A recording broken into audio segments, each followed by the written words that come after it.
اللهم صل وسلم وبارك على سيدنا محمد وعلى اله وصحبه وسلم. صباح الفل والورد والياسمين على احلى متابعين. ازيكم يا حبايبي؟ عاملين ايه؟ يا رب تكونوا بالف خير. صباحكم عسل والله، وصباحكم قمر وفل وعسل وكل حاجات الحلوه. اكيد وحشتكم، محدش فيكم يقول انتوا ما وحشتنيش، لا انا وحشتكم، هو بالقوه كده. صح يا بندق؟ قول لهم اي احنا اكيد وحشناهم. صح صح يا بندق، احنا وحشناهم. انا متاكده من كده. ما سالتوش علينا ليه بقى؟ مين بقى؟ انا عارفه ان فيكم كتير سالوا عليا، تحرمش منكم ابدا ابدا، تسلموا لي حبايبي. تعالوا النهارده بقى كده، قمنا من الصبح نعمل ايه بقى؟ نعمل فطار الجامد، شويه شاي على لبن يستاهلوا بقكم.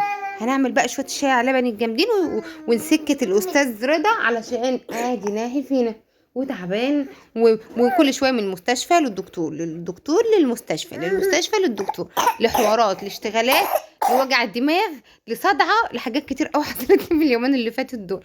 فربنا يعين كل واحد على حاله يا رب، ويعيننا على حالنا، ويبعد عننا وجع الدماغ والتفكير والحاجات الوحشه دي كلها. يلا الحمد لله. نعمل بقى يا ولاد الفطار العسل القمر. وبعد كده بقى هنعمل ايه النهارده؟ قلت لهم خلاص يا ولاد انا عندي كده بيضتين، بيضتين. صح يا رضا؟ قلت لهم خلاص نفقش البيض كده وخلاص، ونلم الدور كده كل واحد سندوتش على شويه الشاي بلبن. انا ما استغناش عن الشاي بلبن، اما في بدايه الدراسه فقلت لعيالي ايه بقى، تعالوا اشربكم لبن يا ولاد، اعمل كأم صالحه وام بتخاف على مصلحه عيالها واشربهم لبن. فبصب لهم لبن بس، ما عادش شاي بلبن، علشان قال ايه يخليهم يفتكروا من اللي هم ما بيفتكروهوش اصلا. انت فاهميني؟ يعني يخلوا العيال اذكياء والغباء اللي داخل في دماغهم دول ومش عارفين يفتكروا اي حاجه يفتكروه. هنشغل بقى رؤيه شرعيه، اذكار الصباح والمساء. على فكره من بدري بتكون في الرؤيه الشرعيه بس مباشر على اليوتيوب، واذكار الصباح والمساء هنا بتكون بس مباشر. شايفين؟ اكيد انتوا مش سامعيني من اللغه اللي حواليا. ثانيه واحده كده، ما بتفتحوا كده اليوتيوب على الصبح كده، او شوف احنا ما كناش الصبح، انا كنا الساعه 10، لان زي ما قلت لكم قبل كده ان انا بقوم الساعه 10 لان عيالي فتره مسائيه. فاصلا في الوقت ده كله حتى لغايه الساعه 10 و11 بتلاقي كده قبل الظهر، بتلاقي الرؤيه الشرعيه اذكار الصباح والمساء موجودين بس مباشر على طول، يتقال ويرجع يتقال تاني، يتقال ويرجع يتقالوا تاني. فانا بقى كده هشغل شويه اي حاجه جنبي كده، قران ولا اي حاجه كده. قلت اشغل اذكار الصباح والمساء اردد كده وراها كده، علشان ايه؟ ابقى قلت الاذكار بتاعتي وانا بعمل الفطار كده، ايه ننجز كده في الوقت. عملنا بقى البيض، وبعد كده هنروح نفطر نلف سندوتشات. وعايزه اقول لكم برضو دي سندوتشات المدرسه عملتها على السريع. ساعتها بقى كنت بقى ايه، لبست الاسدال وصليت الضحى قبل كده ما الظهر يدن، وايه وقبل ما اقعد كده واتلهى في التليفون، وعملت بقى اللانش بوكس للعيال. وتعالوا نشوف ايه هنعمل. انا اسفه يا ولاد على نص الفيديو الاولاني وكميه الهيصه والشكل والعيال، بس انا خلاص انا قفلت الاوضه عليا واستخبيت تحت السرير، استخبيت منهم خالص، انا ما كنتش عايزه اطلع لهم اصلا. فتعالوا نشوف النهارده يوم سبت. انا عايزه اقول لكم ان الوقت اللي فات ده كله، او الاسبوع مثلا اللي عدى علينا ده، مش اسبوع واقل من اسبوع، بس هو انا على فكره ما صورتش لمده اسبوع كامل، بس كان عندي فيديوهات. المهم ان الوقت اللي فات ده كله كان كمية زن وكمية عياط، حاجة كده صعبة جدا. عايزة اقول لكم ان رضا كان تعبان جدا. انا اخر مرة قلت لكم يا جماعة رضا تعبان، فايه بقى الدور اشتد عليه، رحت بالمستشفى. بقيت اقعد في المستشفى لما للساعة 5 الصبح، جلسات استنشاق مش عارفة ايه، خرجت دور، كان دور شديد لحد الان لسه ما راحش وبيقح وتعبان، بس بقى انا احسن من الاول شوية. انا عايزة اقول لكم ان حرفيا رضا ده كان عليه ايام انا كنت بقول هو الواد عامل كده ليه. هو حتى العياط مش راح يعيطوا، كان في اوقات العياط مش راح يعيط، وانا من كتر ما صعبان عليا مش قادره اسيبه، ومن كتر ما بتحطش بيزن اللي هو الزن، عارفين اللي مكتومه دي العيل مش قادر يعيط يعني، حتى العيط مفيش عيط يعني. اما بسمع له حس ولا بيصرخ ولا كده زي ما انتوا سامعيني من شويه، لا يا ابني الحقيقه كده مطمنه عليك، احنا كده عرفنا مستقبلنا زي الفل. لكن نكتم العياط كده بيبقى بموت بقى عليا. وزي ما قلت لكم قبل كده في الفيديو اللي فات ان انا ما بتعكننش وبنكد وتعكنن عليا لما يكون عندي العيل عيان، فانا كان متعكنن عليا الايام اللي فاتت عكننه عكننه عكننه. وحرفيا انا اليوم ده اللي انا بشوف فيه السمك اللي انتوا شايفينه قدامكم ده، ما فيش شايله رضا ليل ونهار. عما شويت بس شويه السمك وقلبتهم كده في الفرن، ما قدرتش ان اطلع طبعا اعمل في الفرن اللي فوق لانه هو كان مزرجل ومش عارفه اسيبه مع حد.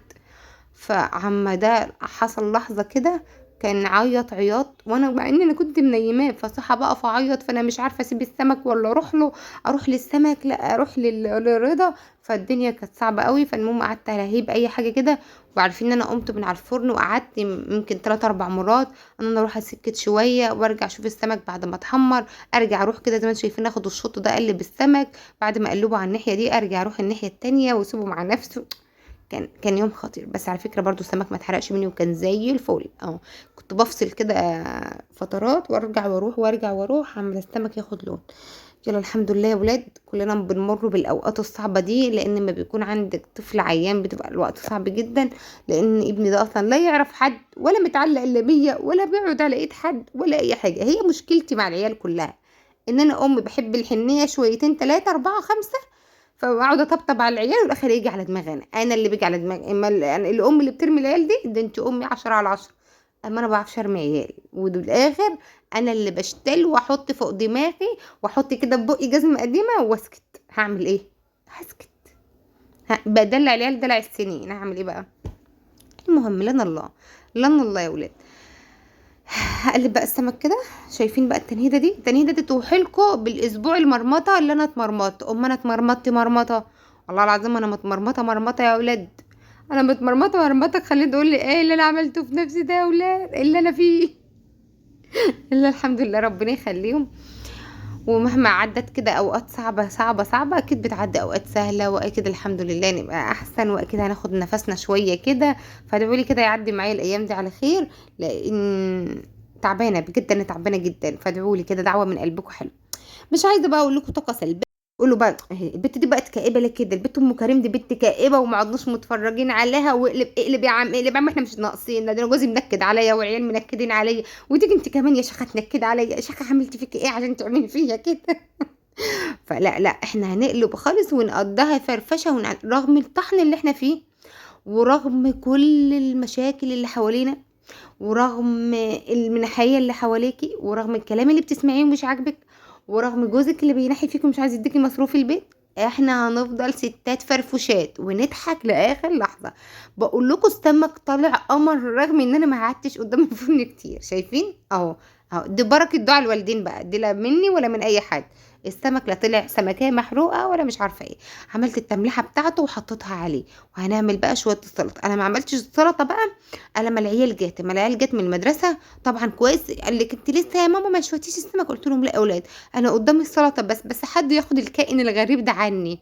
قالوا لي رضا يا ماما؟ قلت لهم اه خدوه عني وانا هعمل كل حاجه. سبتهولي انا مش عارفه اعمل حاجه في يوم. المهم لقيت حد الحمد لله يشتاله، ف هيشتلوه عني بقى لغايه ما اعمل السلطه باذن الله. من الاسبوع الجاي المدرسه بتاعتنا يعني طلعت في دماغها ان خلاص عبد الرحمن مش هيكون فتره مسائيه سنه رابعه يعني، لا هتكون فتره صباحيه. فاحنا هنتاقلم على كده. قلت لهم حلو بقى حلو. انا ما كنتش بلاقي حد يجيب لي طلباتي. ما هو كريم وعبد الرحمن الكبار بيروحوا المدارس وما بيبقاش معايا الا مالك ورضا. لا لاقي حد يشتري رضا ولا لاقي حد يجيب لي طلباتي. والزباله الصفر مش لاقي حد يقعد مع العيال، ومش عارفه ايه يجي مش لاقي حد يرمي الزباله، مش لاقي حد يجيب لي كيس مكرونه، مش لاقي حد يودي ملك الدرس. فانا كنت الايام اللي فاتت متمرمطه مرمطه، العيال طول النهار في المدرسه وانا مش لاقي حد يعمل لي اي حاجه، قاعده متقربزه بالعيال الصغيره وخلاص. فالحمد لله الحمد لله المدرسه الاسبوع الجاي هتدي ابني فتره صباحيه مش مسائيه. احنا هنقوم بدري واطعب بالنسبه لي شويه بس احسن مليون مره. هنا عبد الرحمن هيمشي، كريم هيجي، نلاقي حد يقدر طلباتنا ويجيب لنا حاجه، يقعد مع العيال الصغيره، يشتري رضا عما نطبخ. الامور دي كلها الحمد لله تستوى. واحد الصبح وواحد اخر النهار. مانيش زعلانه ان انا هقوم بدري ولا حاجه، الدنيا هتبقى تمام. فالحمد لله هتبقى هتفتح يا ولاد، هتبدا ايه تندع كده. شايفين السمك بقى؟ بحط التمليحه والسمك لسه طالع من الفرن، يسيب بقى كده ايه القشره تسيب عن اللحم، واللحم بتاعك تلاقيه ابيض وجميل كده. شايفين؟ كان سمك زي العسل، ابيض وجميل ولا في قشر لازقه ولا في اي حاجه. حلو ازاي؟ ما شاء الله ولا حول ولا قوه الا بالله. وعملت الرز بتاعي وشويه السلطه، ويحمدوا ربنا ان انا عملت لهم كده. بس الحمد لله والشكر لله، اي حاجه فضل ونعمه من عند ربنا. شوفوا يا اولاد احنا هنروح نتغدى، وبعد الاكل بقى انا بعد الاكل قلت للعيال ما دام ما عندكش درس يا عبد الرحمن، حقيقه اربسته في الواد برضو الصغير.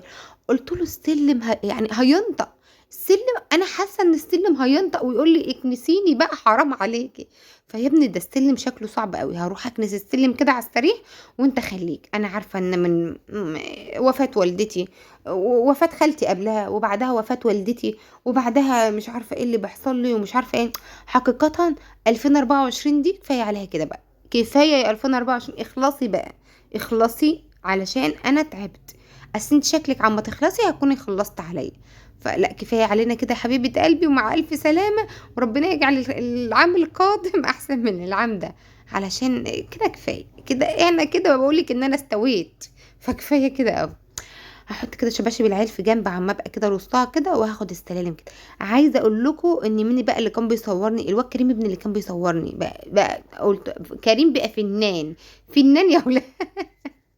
كريم بقى فنان وعارف يصورني، بيقول لي يا ماما هاتي اما اصورك. وبعدين هو كان ايه قاعد يذاكر، وعبد الرحمن متقربز بالواد الصغير. المهم بقى هكنس كده بقى السلالم دي لغايه كده هنا وخلاص. فتعالوا بقى نروح بقى نشوف ايه. خلاص السلالم اهو، حكم انا ما سيقتهاش، انا كنستها بس وقلت الحمد لله ان انا عرفت اكنسها. جوه الشقه الدنيا كانت تمام، ما فيش عندي اي حاجه تتعمل، ابني كان قاعد يذاكر والدنيا تمام عندي. الفيديو يا ولاد بتاعي كده خلص، ظبطت الدنيا الحمد لله وزي ما قلت لكم. اشوفكم بقى في فيديو جديد. لايك بقى في الفيديو، عجبك الفيديو يا ريت يا ريت يا ريت تشيروا الفيديو ده وتتفرجوا عليه للاخر علشان القناه تبدا تترفع. اشوفكم على خير ومع الف سلامه.